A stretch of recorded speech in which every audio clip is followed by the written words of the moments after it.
शादी पे हुई और हमने एक दूसरे को देखते ही पसंद कर लिया। हमारी मोहब्बत को अभी 2 महीने ही हुए थे, बिना किसी रुकावट के हमारी शादी हो गई। हमारी शादी के 2 साल बाद मुझे पता चला कि मेरी बीवी कभी माँ नहीं बन सकती।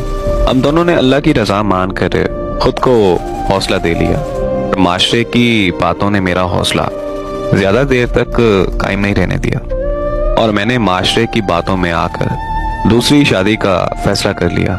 दूसरी शादी के लिए जब मैंने अपनी पहली बीवी से मशवरा किया तो वो मान गई, क्योंकि माशरे के लोग भी उसे तरह तरह की बातें सुनाते थे और ऐसे में मेरी दूसरी शादी हो गई। शादी के बाद वो बिल्कुल चुपचाप सी रहने लगी। सारा दिन घर के काम करती रहती थी और शाम को अकेली एक कमरे में सो जाती थी। मेरा दूसरी बीवी का और मेरे घर वालों का बहुत ज्यादा ख्याल रखती थी। कभी भी उसने कोई शिकवा नहीं किया था। फिर एक दिन उसने तंग आकर खुदकुशी करने की कोशिश की।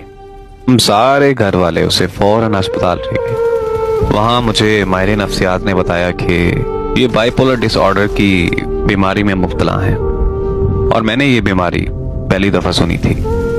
बाइपोलर डिसऑर्डर एक ऐसी खतरनाक बीमारी है जिसमें मुब्तला शख्स हंसते हंसते रोने और रोते रोते हंसने लगता है। ये बीमारी डिप्रेशन की आखिरी स्टेज पर होती है। इस मर्ज में मुब्तला मरीज अपनी सोच और समझ पर बेकाबू होकर अपने आप को नुकसान पहुंचाने की कोशिश करने लगता है। इस हद तक सोचने लगता है कि जीने से मर जाना बेहतर है और फिर एक दिन वो अपनी जान दे देता है, यानी साफ लफ्जों में वो खुदकुशी कर लेता है।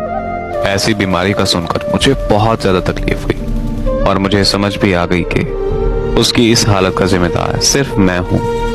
मैंने उसकी इस बीमारी का फौरन ट्रीटमेंट शुरू करवा दिया और दिन रात उसका ख्याल रखने लगा और वो किसी से कोई बात नहीं करती थी, बस बिल्कुल चुपचाप बैठी रहती थी। दिन ब दिन उसकी हालत और ज्यादा खराब होने लगी थी। एक दिन मैं उसकी मेडिसिन लेने मार्केट चला गया।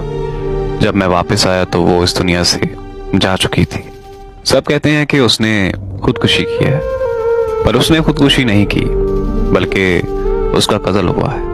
उसकी मौत का जिम्मेदार सिर्फ और सिर्फ मैं हूँ। मर तो शायद वो की दूसरी शादी वाले दिन ही मर गई थी और देखो खुदा की कुदरत के औलाद मुझे दूसरी शादी से भी नसीब नहीं हुई, क्योंकि औलाद अल्लाह ताला ने औरत के नहीं मर्द के नसीब में लिखी है।